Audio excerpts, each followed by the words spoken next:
বন্ধুরা,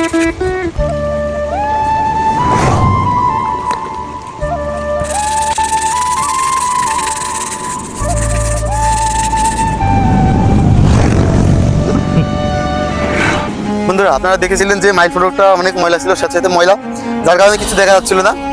তো আমরা এটা পরিষ্কার করে দিয়েছি, দেখুন এখন দৃশ্যমান লাগছে। এ ধরনের কাজ আমরা নিয়মিত করছি, আরো বেশি বেশি করতে চাই। তার জন্য আপনাদের সবার সহযোগিতা প্রয়োজন। সবাই ভিডিওটা একটা করে শেয়ার করে দিবেন। আপনার একটা মাত্র শেয়ারের কারণে আমরা পরবর্তী কাজ করতে উৎসাহ পাবো। সবাইকে অসংখ্য ধন্যবাদ।